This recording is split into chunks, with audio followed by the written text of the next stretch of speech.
January 8th, 2015. From El Cajon, California, this is episode 63 of You Can Bet on That.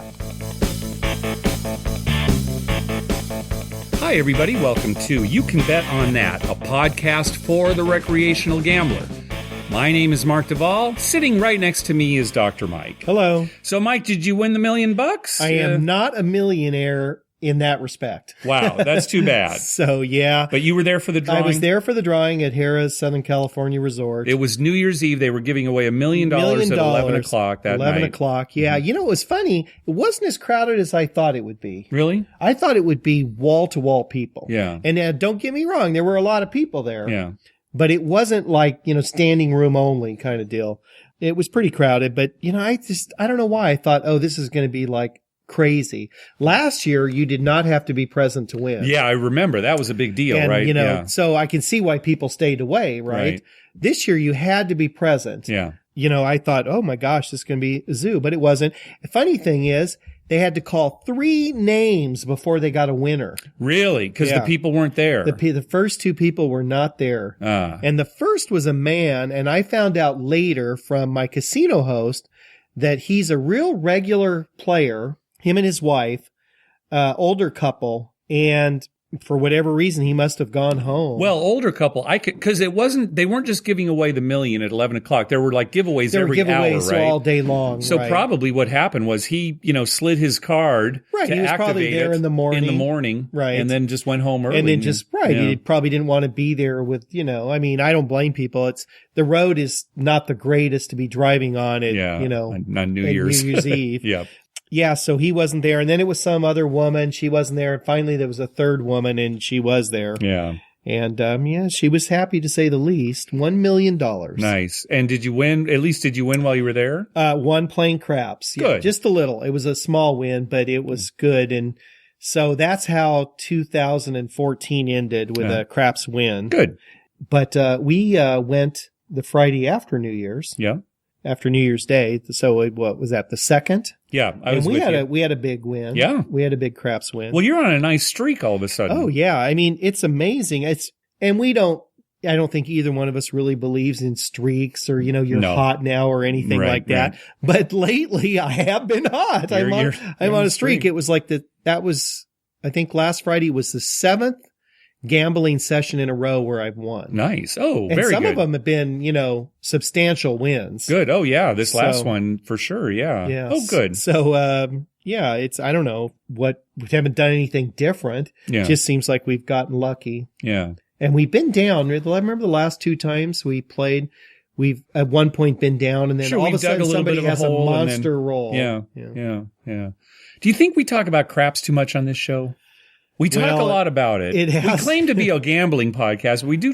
That's just the game we play. Right. And a lot of times listeners have questions about craps. Yeah. But we are versed in every single game. Yeah. It's true. We played every game. Yeah. So, and plus, if we have time too, we're going to talk about a blackjack variation here too, coming up later in the episode. That's good. Yeah. We probably should talk about other stuff. But the thing is we do play a lot of craps. Yeah. But if anyone does have questions or comments about other games, we pretty much played it all. Yeah. Oh, sure. Yeah. We enjoy playing. As a matter of fact, didn't one of the dealers a few weeks ago ask us, don't you guys ever play poker? Yeah. Yeah. Right. And we're like, yeah, we play poker, but we kind of prefer craps. It's hard for me to play poker in a casino environment because all the casino games are so close. Right. Right. I play poker at home, it's a home game, and that's nice. But yeah, in a casino, plus, it's when you're playing poker, it's with people you don't know, and the social aspect is not as in a casino. There's a home game, hardly any social aspect to poker, right? Yeah. Maybe you might say a word or two, but mostly you're quiet and you're concentrating, and it's just not fun. Now at craps, you and I are both playing, so to speak, against the casino. Yeah. So we can chat back and forth and we can talk to other people. Yeah, right. And, you're not being secretive about anything. Right. Yeah, we have nothing to hide. I didn't see you place the 6 right there till the 6 came up. Wow. I didn't want to tell you because I was hoping 6 would come and you wouldn't win. Although you do brag when you have a come bet and 11 comes out. Oh, because I don't play the come. Yeah. I flaunt it. You flaunt that in my face. I always put it in your face. Yeah. So last episode, we were responding to a listener who was surprised that he was asked to leave the vicinity of a table because a high roller asked that he, move. Yeah. And we talked about how you can't do that in Las Vegas, or they can't make you move, I should say. If you want to watch somebody gamble, you have in Las Vegas, in Nevada, by law, you can just stand there and watch. Right. Well, our friend Ed posted a comment on Facebook about how he sees people being backed away from tables all the time in Atlantic City.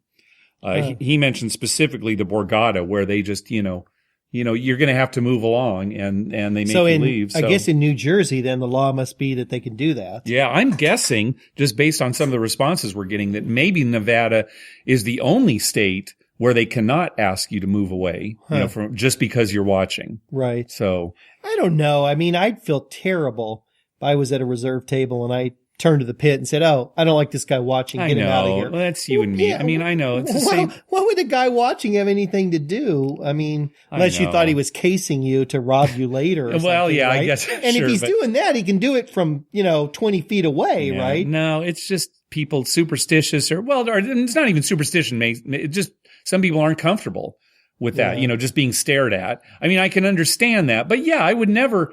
This guy's you got to get rid of this guy. Yeah, right. Yeah. I'd probably I'd be the opposite. Let's get some people here. I need a better shooter than me. That's right. Right. So on the last episode also, you talked about your trip to Las Vegas in early December. And last episode, you were kind of drugged up. You had a lot of painkillers in your system, so you weren't 100%. I wasn't 100%, so I forgot some stuff. All right, so fill us in. What else happened? One of the things that happened is Greg, a listener of ours, met up with me and played some craps with me. Oh, good. At Caesars? Yeah, and we'd met Greg before out here at Harrah's, Southern California. Yeah. But, and we had a good time. Actually, I think he ended up breaking even. He was down, and then we had a good roll, and he got his money back, and I actually won on every table I played at that trip. Good. But, we had a good time. And he has moved to Las Vegas. Oh, good. So he's there. And that's why he was able to meet up with you. Yeah, that's why he was able to meet up. He lives there now. Before he lived, I think, somewhere in the South, right? Atlanta or somewhere. And then you saw our dealer buddy Ron, right? Yeah, Ron, who used to deal at Harrah's, Southern California, who now deals at SLS. He was just coincidentally at Caesars. Oh, really? So he didn't even try to meet up with you. He just was there. You saw him there. Oh. Actually, my wife saw him. Oh, okay, good. Because I was on a table and she came over and she had been doing something. She said, "I think that's your friend Ron at the other table." Oh, nice. And sure enough, it was Ron. He was playing craps. Oh, good. And it was funny because he said, "Oh, I'll come over." And my table was kind of hot at the time. So I didn't leave. And then, I guess his table wasn't so hot and he went and played some blackjack and we talked a few times. I went over and talked to him, but we never really got to play together. Yeah. And, we also, saw Mario, who used to deal at Harrah's Southern California Resort and now deals at, the Cromwell. Good. And my wife and I just walked in there and there was one empty table. There's like 4 tables there, right? Right. And there was one completely empty table. We walked, there's Mario standing there. So we talked with him for a while. You didn't play? No, we didn't play because it was late at night and we were headed up to bed or something, but I wanted to stop in there and it was funny because it was like a $5 table too, late on a Saturday night. Yeah. I had one other story from the trip that I forgot to tell. And this one is just interesting. It was at Caesar's Palace. I was playing craps and there's one crew of craps dealers that are on the morning shift. They come on at like 8 a.m. or something, I think, and work till, 2 or 3 or whenever they work till. Yeah. And I played with them over the years. So they all know me pretty well. And one of the guys is especially fond of San Diego. Him and his wife vacation here every year, several times a year. And so he always, wants to talk to me about what's going on in San Diego and, this and that and everything. So anyway, he was dealing and him and I were talking and my wife and I were playing and there was one other guy and then this lady walked up and she was from the East Coast. She had an East Coast accent and she knew craps because she bought in for like $1,000 and, she threw her money down. It was a come out and so she made all of her bets, called all of her bets out before, she even got her money. Okay. So she knew what she was doing. Anyway, couple of shooters later, somebody made a point, and she had it was a $25 table. She had 25 on the line with 100 odds because it was a 5 or a 9, whatever. So the dealer was still talking to me about, San Diego, and as he was working. Mm-hmm. So he paid my wife first, then he paid me. Then she was next. He paid her, and then he paid the guy closest to the stick. And then, he started to, do whatever other stuff he had to do on the layout. And then this woman said to him, "Oh, I don't think you paid my odds." Okay. And he said, "Really?" And she's like, "Yeah, no, I didn't get paid on my odds." Now this is, after he had already paid another person and was back, resetting the puck and everything. And it seems kind of unlikely that, you've seen dealers miss a person. Right. Oh, sorry, I didn't even say. But to miss, when you're paying it out. Paid their line bet, but didn't pay their odds. That is strange. Yeah. After he had just paid me the same amount. Yeah, right. Right. So anyway, he kind of looked at her, and then he smiled and he said, "Oh, okay." And, he's a veteran. He's been there for years. Super nice guy. He just paid her the odds. How much? 150. 150. Okay. Uh-huh. So he just gave her, a black chip and 2 greens. Yeah. And she locked it up. And then he looked at her and he said, because she was real meticulous arranging her chips, mm-hmm. but in the middle of her green chips was a black chip. Not the one he just gave her, but a black chip. Like a black chip from when he really did pay her the first time. When he really did pay her the first time, right? The 150. Okay. And so he pointed it out. He said, "Well, could that have been it?" Uh-huh.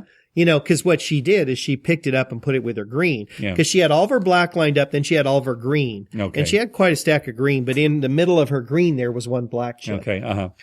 And she looked at him and said something like, maybe. And that was it, and then just went on her business well, even if it is, I'm not giving you back the 150 that you just paid me. And he didn't insist? And he didn't insist. He kind of looked at me and kind of, raised his eyebrow.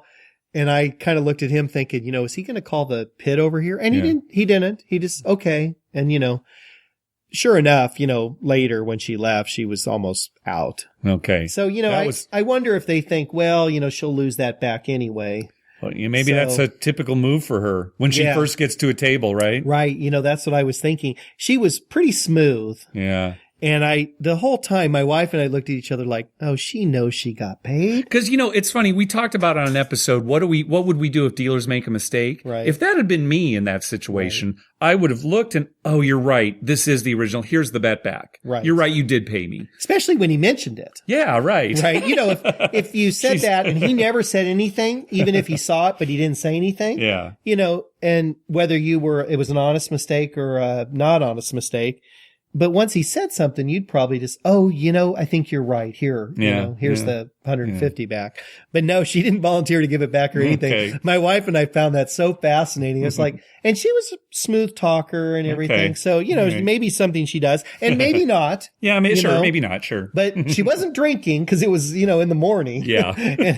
So she wasn't drunk or anything. Well, I don't know that in the morning in Las Vegas, it's proof that you haven't been drinking. Right? Right. Yeah. We've seen some women pretty sloshed at 8 a.m. Oh, yeah. Yeah.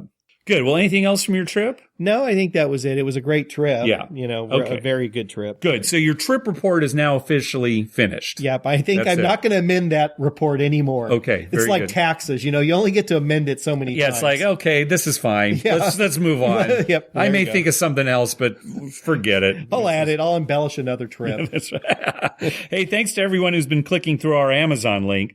Remember, when you're going to buy something through Amazon, go to our page first, youcanbetonthat.com, and click through our Amazon link at the top of the page. That way, when you make a purchase, we get a little kickback that helps cover the costs of hosting the show, and it doesn't cost you a thing. You'll pay the same price just like normal. Well, we got an email from listener Don, and I'm just going to kind of paraphrase what he said. He was basically saying that at one of the local casinos by him, he noticed that the layout of one of the craps tables was significantly different. And what caught his eye was that instead of the row of possible point numbers being 4, 5, 6, 8, 9, 10, That row up there had every single number on it except for 7. So he ran into a crapless craps table. That's exactly what it was, crapless craps. And I don't know if we've talked a lot about crapless craps on the show before, but basically the game is that on the come-out roll, you'll win if a 7 comes up, and any other number that rolls becomes your point. 2 can be your point. 11 can be your point, right? Any number other than 7 can be your point. So that's why they have on the layout, all the numbers except for 7. You can even buy those numbers or, place those numbers, buy those numbers, right? Make bets against them or against a 7 coming up before one of those numbers. And there's no don't pass or don't come on this table because, how would you do it, right? There's no. Right. And Don was asking, is it a good game? Is it worth playing? And, the simple answer is no. The pass line for regular craps is about 1.41%. And the pass line on this crapless craps is about 5.38%. So it's significantly higher. Yeah, right. And you can think about it this way. When it's the come out roll, well, let me put it this way. The nice thing about crapless craps is that 2, 3, and 12, which are automatic losers, are now potential winners. You could re-roll them, and now they're potential winners. Small potential. Yeah, they're probably going to lose, but they're potential winners. But here's where they get you. 11, which is an automatic winner in regular craps, is now a likely loser. Right. Because you'd have to establish 11, then make 11, roll 11 again to make it as a point. Yeah. So when you're coming out and that guy rolls 2 11s in a row on the come out, instead of actually making money, that first 11 just becomes your point. Right. So, and if he happens to roll a second one in a row, great, you won. That's great, sure. But more than likely, he's going to, roll a 7 before he makes another 11. And you can take odds in crapless craps. So, you could take odds on an 11 or odds on a 12 if your point was 12. 12 pays, 6 to 1. Right. 11 pays 3 to 1. It's just putting a lot out there. Yeah. So if you think that's fun, go ahead and play. But if you have a choice, we'd recommend just sticking with the regular craps. Where did you table. first see crapless craps at? At Bob Stupak's Vegas World. And I believe he invented it, if I'm not mistaken. Right. Yeah. I believe he invented it, yeah. And because that's where we saw it first. Right. We actually played it there. That property is now the Stratosphere, and I believe they still do have crapless craps. Right. I think. And then you'll see it spread. Didn't you see it up at Lake Tahoe? Yeah, right. I saw it at Lake Tahoe, and I can't remember where. It wasn't at the Harrah's there. It was there, Harvey's. It was at Harvey's. They had a table of it, I believe. Yeah. So, and I think you actually played it because the other tables were too crowded, right? That was the only reason you were doing it. Yeah. Right. Yeah. Yeah. And we saw it, didn't we see it downtown too somewhere? Vegas, downtown Vegas? Gosh, maybe. I don't recall. I certainly haven't played it in 20 years. Yeah. No, I just played it that one time in Lake Tahoe because it was basically the easiest table to get to. Yeah. But before that, boy, it was probably Vegas World. Yep. Yeah. All right, let's move on to our voicemail hotline. Don't forget, give us a call at 951-292-4377. That's 951-2-WAGERS. 951-2-WAGERS. And maybe we'll play your call on the show. Let's go to our first call. Hey guys, love the show. Long-time listener, first-time caller. I'm calling from the Los Angeles area. And just want to give you guys a rundown on the scene in Laughlin, since I know you mentioned it a while back on a couple episodes, and just ask you a few questions here at the end. So anyways, just a quick background. I wasn't much of a gambler, but my girlfriend wanted to go to Laughlin for a weekend. Went back in May and had a real good time, won a little cash, and that's really where my interest in craps kind of took off.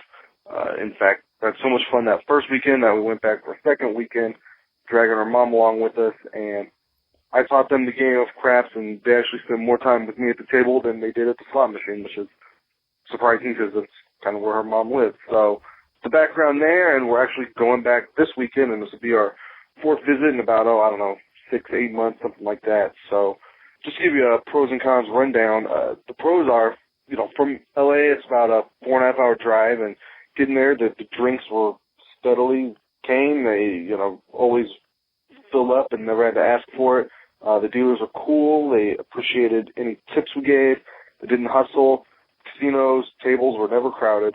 All day, all night, it was $5 minimum at 3, 4, 5 odds, no fire bets, and only double payouts on the 2 and 12 on the fields everywhere I saw. So nothing too crazy, pretty standard layout. And, you know, during the day, in the summertime, there's stuff to do on the river there, and boating, jet skiing, stuff like that. But it's really kind of a dead town other than that.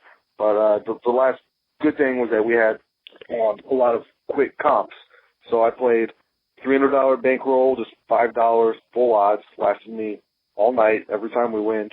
And after those 2 weekends when I got back, a couple weeks later in the mail, and every subsequent month since then, just getting 2 free night offers from them. You know, the casino we're at is just sending me this stuff. So it's real big incentive to go there when you got a free place to stay, and it's a fun place to play, drinks come easy, stuff like that. So, yeah, it was cool, a good, cheap, easy getaway for us.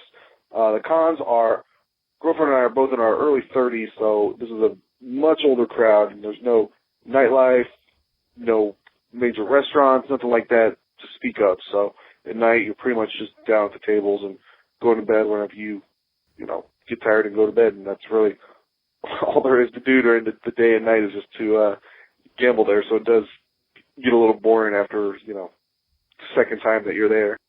There's not much to do other than the gambles, and all the hotels there, like I mentioned before, is very dated and old and kind of dingy and real, not a real impressive place to go to, I guess. But the hotel we stayed at was called the Aquarius, and I think that was the best one there by far. And they're part of the Ace Play comp system, which has Arizona Charlie's and the Stratosphere in Vegas. So they were generous with their comps, it seemed like to me, but, it doesn't really take me very far. So I haven't been to Vegas in years, and definitely not playing craps there ever.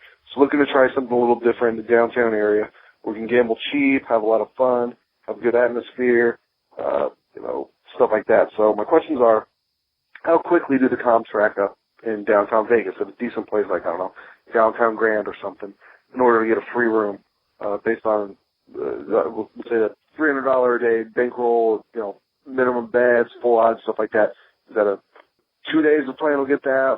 4, 6, 8, trying to figure out, what the break even is, especially if it's a better atmosphere or whatever for us.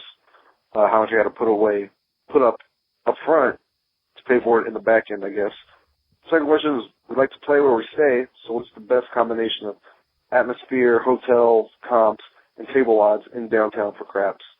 Third question is about you guys. Do you keep track of your wins and losses? Fourth, what's your average length of time at the table casino? You spend hours there or make them pretty quick sessions? Fifth, for me, discipline is the hardest thing. Do you guys have any rules of thumb that you follow for walking away from a hot or cold table? I like playing, I like being there, but almost every time I would have kept more, lost less if I walked away early. So any tips on discipline?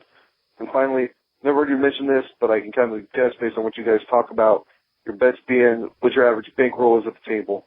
Don't have to get into that, of course, but just kind of curious what kind of ammo other people are going in there with, and you guys getting free play and all that other good stuff sounds pretty cool, but obviously not playing for the comps, but just curious what else is out there. So keep up the good work. Thanks, guys. Okay, good. Thanks for the call. Yeah, this caller actually, we use Google Voice for our voicemail, and there's a 3-minute limit on the voicemail time messages. Yeah. So he just called back to leave his full message, and then I just, spliced them together. But yeah, I haven't found any way to increase that 3-minute time limit. So if anybody calls in, you get cut off, just call back. Laughlin, it's funny. It's been about 15 years since I've been to Laughlin. Yeah. Well, I was there last time with you. Really? Oh, really? I've actually been there since then. I was there with my dad. We were kind of driving through. Oh, you passed through. Yeah, that's right. Yeah, no, I don't know that I've been. My brother and mom and dad have been recently, and several times. It's funny because we have talked about how, we have no desire to go there, but maybe we should, because we really pretty much only like to gamble. Right. The drive time's the same, virtually the same. It's about 15 minutes. If you're driving from Southern California, it's about a 15-minute longer drive to go to Laughlin. So it's kind of negligible. Yeah. Right. Yeah. But for us, it's funny because my dad, who's, almost 90, he didn't like it that much because it wasn't exciting enough for him, right? That's right. And I'm like, well, all you do is gamble. But his thing was at a certain point, a lot of people went to bed and there weren't enough people on the tables. He likes to see full tables. Yeah, that's true. The excitement. It can be a little depressing to be in an empty casino. But it's funny because you and I are the opposite. We would love just like an empty table. I just know. The two I of love, us, right? just play. Yeah. or a couple of people. We just like it to go fast. Yeah, right. Yes, exactly. Right. Yeah. When it's a full table, things slow down substantially, and if the rolls aren't good, it really gets on your nerves. Yeah. You can put up with it when someone's on a hot roll. But, we like to go and just boom, boom, boom. Roll, exactly. roll. Yeah. But he does make good points. I mean, there's not much else to do there. There is the river during the summer. In the summer, if you're into like jet skiing and stuff, it's perfect because you can do that all day and then gamble at night. But I mean, there's so much more in Vegas. And here's the other thing too. If you're flying, it's much easier to get to Vegas than to Laughlin. Much easier. Even from here. My brother and a friend of his, Cheryl, they've gone several times to see shows in Laughlin with somebody they want to see is playing. And they go and, they get free airfare from LA to Laughlin. We've gotten offers from Caesars Entertainment. So you can get a lot of free airfare. Yeah. And you just fly there and, they see the show and they gamble all weekend. They fly back, Sunday night. Yeah. So depending on who's there. Now, a lot of the acts are geared towards older people. Like they've gone to see country western stars. Yeah. I don't think you're going to see, Britney Spears in Laughlin. Probably not. Maybe someday. Maybe. I'll go see her someday. Yeah. She gets 40 old years. Yeah. But let's jump to some of these questions. So if talking about downtown, how long would you need to play to get a comped room? Now, if he's talking about like a $300 bankroll and betting $5, I guess it would depend on the property. Now, let's mention a few of them. I know that Downtown Grand has a pretty good deal for new players. Right? We signed up there. So if he was there just a couple of days, there's no question he would earn a free room. Maybe not for the trip that he was on. Although who knows, you could ask, you're right? Because we played there maybe an hour and a half, if that. And we got a free room. Well, you got a free room. Yeah. I was close to getting a free room, and I was playing exactly like that, about a $300 bankroll, $5 base bet, right? So I would say at least if you're talking about, signing up for the Players Club for the first time, Downtown Grand is a good option. And I'll mention this real quick. I think any of the casinos downtown, if you go regular enough, no matter what your bankroll is, like if you were there and then let's say you didn't get a free room offer, but within a couple months you went again and you used your player's card, you'll get a free room offer. I think you're right. I think more so than strip casinos. Way more than you're going to get more offers. Yeah, I agree with you there. If you're there, let's say in a 6-month period you had gone 3 times, I guarantee you're going to get room offers. And we have talked about how aggressive Golden Nugget is in their promotions too, because you and I played there a few years back for about an hour. Yeah. Right? About an hour. And for the next 2 years, we were constantly getting free room offers. Even me. Yeah. Again, just betting that $5. Well, we should preface that by saying that we did years ago go there quite a bit. And I don't know if we were still in their database. Oh, we were not. We had to sign up again. It was a whole, no. This was new. New thing. Yeah. And this kind of gets to his next question too. Where's the best place to stay and gamble? I think most people will agree the nicest property downtown is Golden Nugget. So I'd probably recommend that. They have and if you are going to play craps, they have a lot of tables. It's usually easy to find a $5 minimum table, even when it's busy, and certainly when they're not busy, right? Definitely. Yeah. So I would have to recommend that. Another property I would recommend is Main Street Station. We haven't been in there for a long time, but I know the guys over at the Vice Lounge Online podcast. I think Tony, he's going to be staying, he might even be there right now, staying at Main Street Station. I hear only good things about it. They've got 20 times odds on craps. Right, I like the 20 times odds. So I would at least say those 3 maybe, Downtown Grand, Golden Nugget, Main Street Station. Yeah. But you make a good point. What about the D? Yeah, I guess the D, I'm not sure. The D's kind of a younger crowd. Yeah.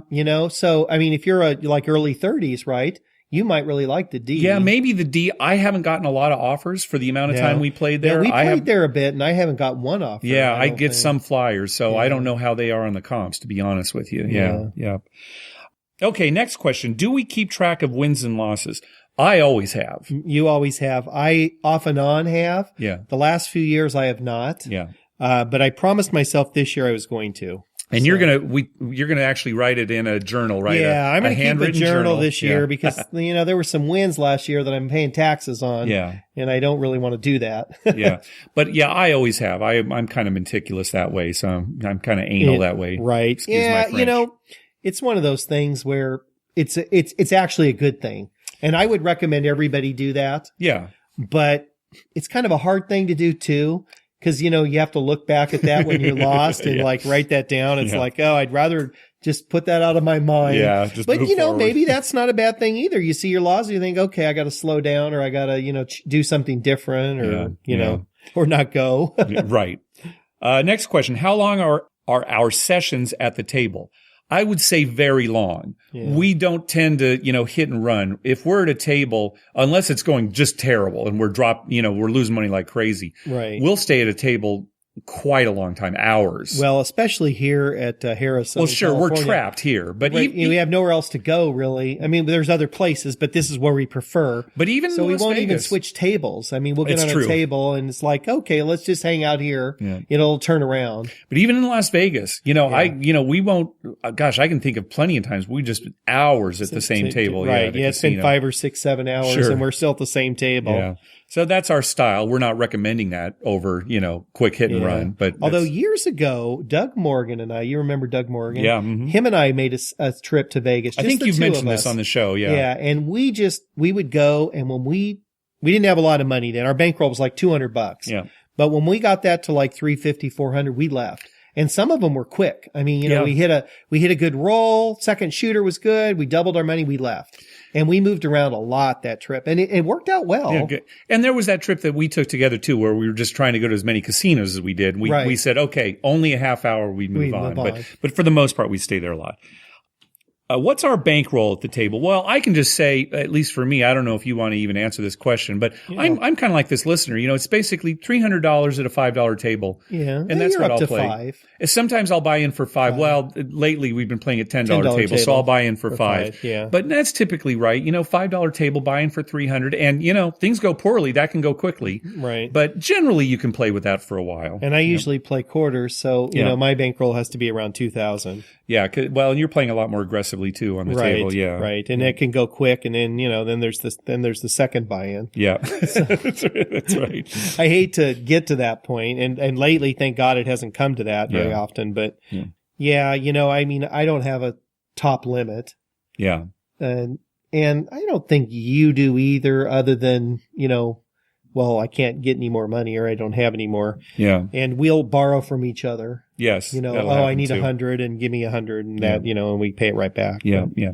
And then one more question. I think I may have even forgotten to put it in the notes here. He was asking, how do you discipline yourself to walk away from a table? Right. This is probably the hardest question. Yeah. Because you're there, you want to play. Do you leave when it's going really bad? Well, sometimes you have to because you're out of money. Right. Do you leave when it's good, after a hot roll, or, do you stay too long and lose it all back? I'll tell you, if you really want to limit yourself, I think it helps to have some kind of external help. Right. Like say time, just your buddy, like we got to leave at 11. Right. Or, I'm meeting you at the restaurant. We have reservations at 8:00, just something hard and fast. Because honestly, the only advice we can give is just, get discipline yourself. Yeah. Right. Well, I got two things to say about that. There's two ways to do that. You can do it with time, and that's probably your best bet. Yeah. You can do it with money and say, well, when I'm out of this 300, I'm done. Yeah. But, what if you don't run out of the 300? The thing that works good for us, and we've done this to a fair extent, after we have a real hot roll, I mean a real hot roll. Yeah. Where, maybe, made $4,000 or something, we'll stay for a shooter or two more. Yes. Just to see if it, if this the magic table where we get 2 back-to-back hot rolls. Yeah. But we get a couple of bad ones and we drop a few $100 and we leave. Yeah. And we have been very consistent over the years at doing that. And I'll tell you, try it just once. Just say to yourself, next time there's a hot roll, maybe just leave right after the hot roll. Yeah. Well, you see a lot of people do that. Walk away. And I'll tell you, 15 minutes, 20 minutes later, you're thinking, this is great. Yeah. I love basking in the glow of this win. Because initially your thought is, I'm an idiot for leaving this good table. But I want to play. 15 minutes later, you're like, oh, I am so smart. Yeah. You feel so good about yourself. Because you left at your high point. Yeah. Right. Yeah. And, who knows what your high point is. For people who've listened a long time ago, we mentioned one of our friends, Stan, who said, well, just leave when you're up. Yeah, you're always up at one point. That's what he said, Stan. You're always up at one point. Just leave when you're up. So, you make that first line bet and the guy rolls a 7. What, you should just leave? Yeah, that's what he's saying. I'm up $10. Color me up. I'm going to that table over there. We typically, though, for us, I think this is very true. We usually, when it gets going bad, we do leave and we'll walk to another casino. Yes. Or we'll walk to another table if we're just at the one casino. Or we'll take a quick break and grab a bite to eat or something and then come back. If it's bad. It's not very long. But if it's bad, though, I like taking a more significant break, like going to another casino or getting something to eat to kind of clear your head, because you could go on tilt and get too aggressive and then, suddenly it made matters worse. That's a good analogy. Yeah. It's kind of like being at a poker table and having a bad beat. Yeah. Sometimes it's good to get up and walk around or go to the bathroom. Yeah. Or just sit out the next hand. Yeah. And, get yourself back calm. Yep. Because that can happen at, you can be playing blackjack and all of a sudden you're down $500 and, then I'm going to bet a $500 bet. Yes, right. Get back to Try to get back to which I don't suggest you do. I've seen you do it. Yeah, you've seen me do it. But then you're down 1,000 and you're thinking, now I need to bet $1,000. Yep, that's right. It spirals out of control. Good. All right. Thanks for the call. All right. Let's hear from Dr. Taylor. Hey, Mark and Dr. Mike. This is Dr. Taylor from New Mexico. Didn't want you to think that I forgot about you guys. Still enjoying your podcast. Just don't call in because I fucking hate my own voice. But, only call in when when I'm drunk. Anyway, just walking out of California after a drunk meal and walking back to downtown Grand. Just wanted to let you know I'm in Vegas. My parents were with me and I just dropped them off a few hours ago.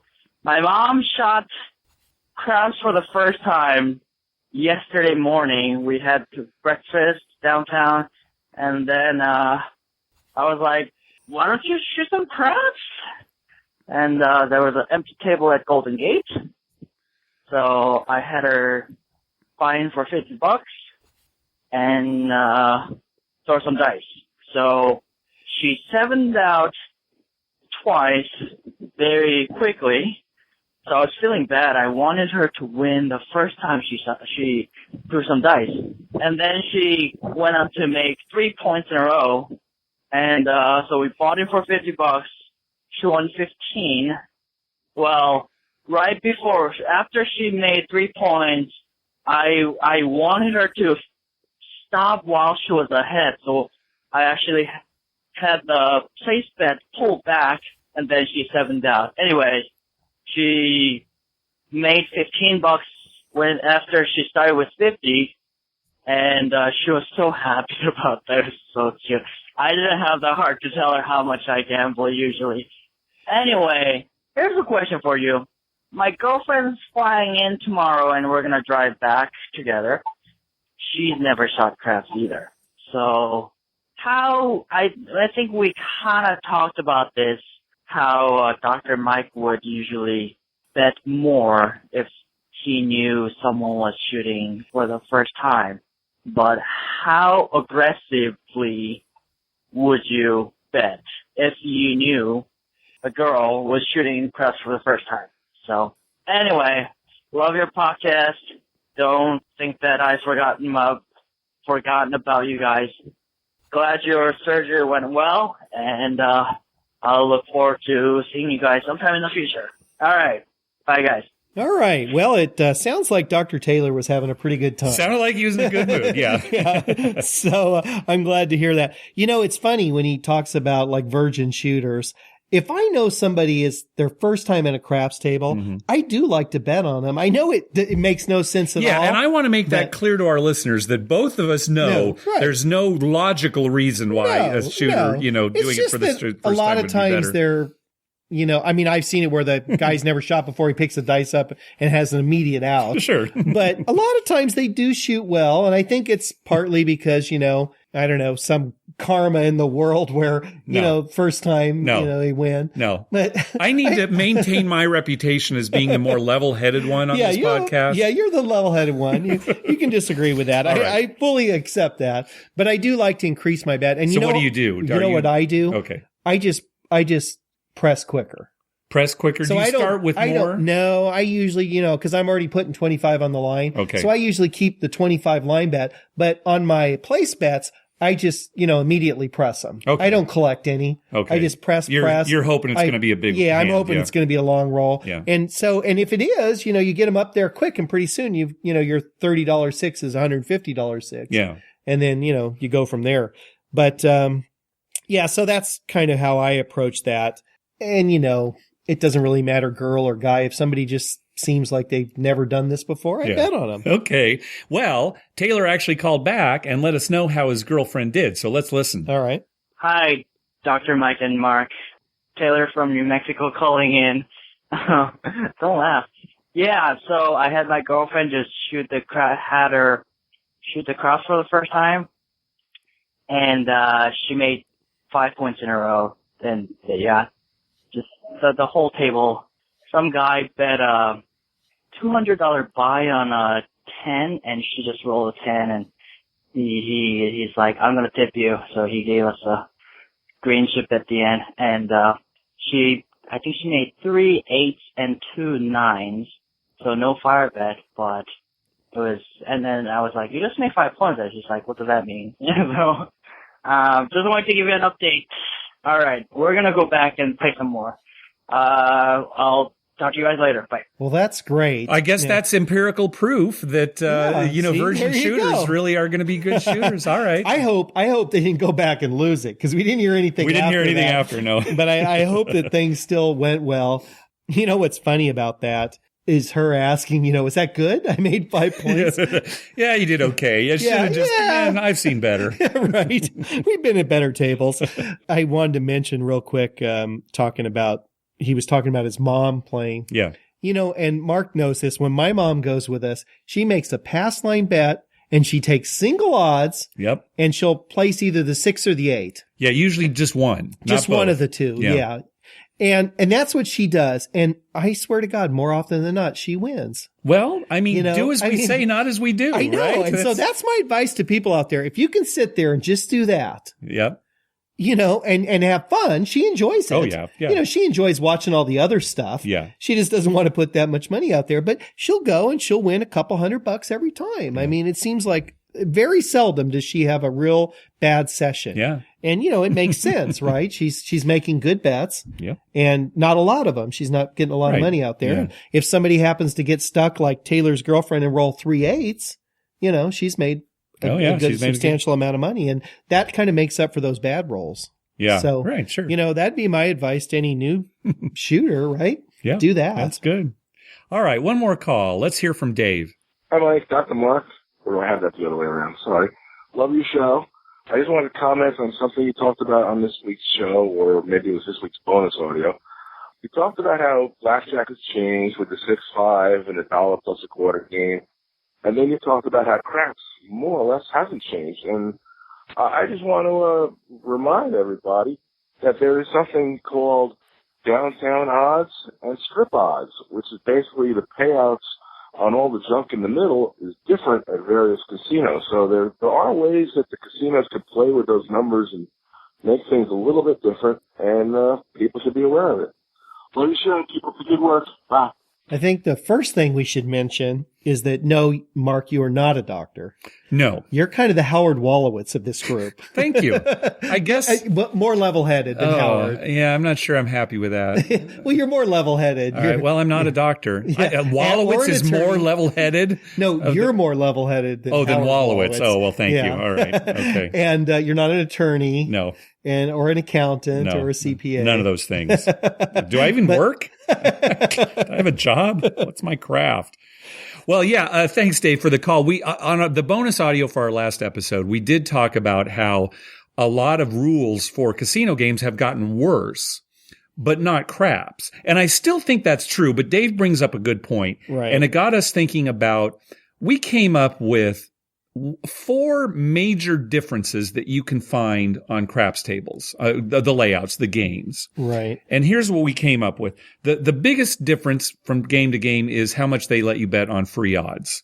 And that's actually gotten better, not worse. Exactly. That's what we talked about. Since certainly when we first started going to Vegas, when it was only double odds. Everywhere was double odds. Yeah. So, the Strip is pretty much 3, 4, 5 times odds. Atlantic City is 10 times odds. There are places in Vegas where you can find 10 times odds, 20 times odds. So that's one major difference that you can find. A lot of 5 times odds. Even here in San Diego. You can get 5 times. Yep. There's a casino that has 5 times odds. The second thing is what Dave brought up, this idea of downtown odds versus Strip odds.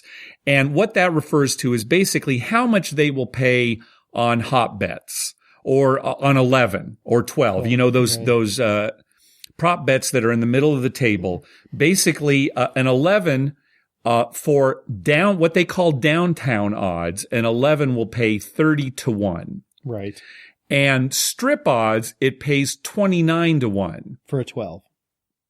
Yeah, did I say 11? You said 11. It's 11's 15 for 1. Yeah, sorry, you're right. And 15 to 1. Okay, yeah. So thank you for catching that, because I started going, on a 12, downtown odds 30 to 1, Strip odds 29 to 1. And what they do is 29 to 1 is the same as 34 1. Right. So you may still see a 30 out on the layout, but if it's 34 1, that's a worse payout than 32 1. Right, exactly. And they take your 1. Yeah, right. They take your 1. And here's the thing. Number one, they're called downtown and Strip odds because typically you'd see the better odds downtown and the worst ones on the Strip. But, there are downtown odds on the Strip and Strip odds downtown. So you have to kind of check. By the same company. Yep. Same company will have 2 casinos with different odds. Yeah.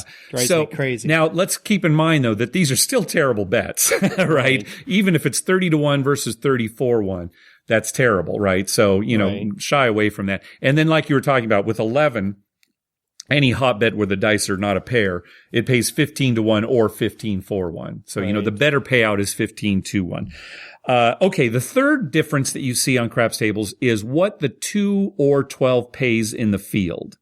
Most, I don't even know if I can say most, but the majority of them, I do think it's 2 times for a 2 and 3 times for a 12. Right. Or vice versa. At least one of those numbers pays triple if it comes up. Right. But you will see a lot of casinos where it's just double on the 2 and the 12. Right. So hopefully, and again, field's still not a good bet, but you want to find the table where they'll pay triple. Yeah. And remember where, our friend Jeff talked about the layout that they had where it didn't even pay double. It paid 3 to 2. 3 to 2. You still can't figure that one out. Yeah.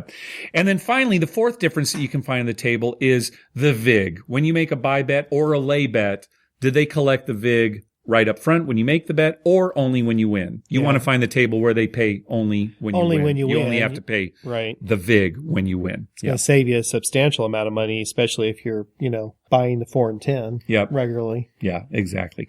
All right. Are we done? Most of those things we should bring up, most of those things have actually increased for the player over time. Yes. Well, again, paying whereas most other games have actually just gotten worse and worse and worse. Right. In the olden days, you paid the VIG up front every time. There wasn't a casino in the world, where you could only pay the VIG on. So it's still, so I still stand by that. Craps has gotten better, whereas some other games have gotten worse. Certainly Blackjack. We had a conversation with one of the dealers out at Harris Rincon, Graham, just this last weekend, and we were talking about 6 to 5 Blackjack, remember? Yeah. And his comment was, well, people are going to go play it. People still playing it. We see it constantly. And we said, well, if nobody played it, they'd get rid of it. And he said, they're going to play it. Yeah. They don't know any better. Yep. It's a losing battle. Okay. We're done with craps? Yep. All right. No more craps talk this episode. Let's move on to a blackjack variant called Blackjack Switch. This is kind of a carnival casino game based on blackjack that allows you to play 2 hands and switch cards to make the hands better. So let's talk about how this is played. First of all, as a player, you make 2 initial bets because you're going to be dealt 2 hands, right? Then the dealer deals all the cards out. And everything's face up, so you can see. Once you've gotten your hands, you can, if you want, switch the second card that was dealt to each hand. You can switch those between your two hands. You can't switch any two cards. Right. See, that's an important thing. Yeah. It's only the second card that was dealt. Right. So it's not like you can pick all four and make the two best possible hands. That's right. Because that would be a good game. Right. And so we'll talk about how this kind of works. But basically, if you want to, you can switch the cards.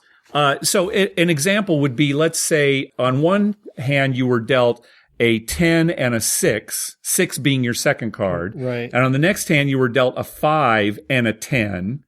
Right. As your second card. So you've got a 15 and a 16. Well, you want to switch that 6 and that 10. Right. So you'd have a 20 and an 11. Yeah. You'd have a hard 20 in one hand and then an 11 that you could double down on in the other hand. Right. Now, let's say you were dealt a 10 and a 5 and then a 10 and a 6. Well, now the 5 and the 6 are the second cards. Well, if you switch those, there's no change, right? So there's no reason to do it. There's no fee for switching it. It's just up to you whether you want to do it or not. Right. So how does a casino make the money if they allow you to do this? Well, there are a couple rules that help it put the game back so that they have an edge. Number one, a winning player blackjack pays even money. Yeah. Not even terrible. 6 to 5, just even money. And here's the big one. And we talked about how this was also true in the game, free bet blackjack. If the dealer busts with exactly 22, everybody who still has a hand, they just push. Right. Even if you've hit all the way up to 21. So they've already got the losers who busted anyway. Yes. And then they bust, but they don't have to pay anybody. Right. That's if they hit up to 22. Right. So that is how that's a they huge make their money. advantage. Sure, of course. Really, and that's how they do it. It can be a fun game, right? You could have two terrible hands, like in the example we gave, where you switch and suddenly you've got a good hand. Right. What do you think is going to happen more often than not? I think just intuitively, I would think more often than not, it's not going to make that much difference. Right. Especially since it's only that second card. Right. And if it was the first card, or any card, it would be great. Yeah. But just because it's that second card, I just intuitively think a lot of times it's really not going to matter that much. Yeah. Now, usually when we talk about these carnival games, we tell you at least a very simple basic strategy on how to play.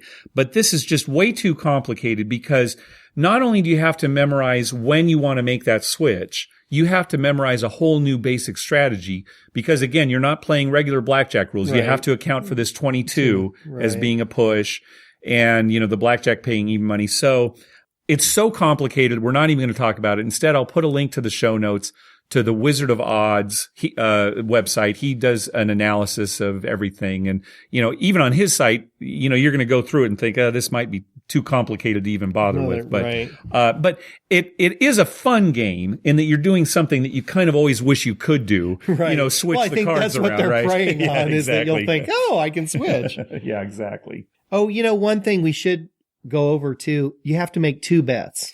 Right. I mentioned that at the beginning, but yes, they have to be an equal amount. That's true. So if it's a $10 table, you're putting $20 out there. Yes, that's true. So if your bankroll is such that, you want to play $5 blackjack, well, you're not really playing $5 blackjack. No. You're paying $10 blackjack. Well, even if it's a $5 table, you're not playing $5 blackjack. Right, exactly. Right, that's what I mean. You're playing $10 blackjack at a $5 table. Yeah.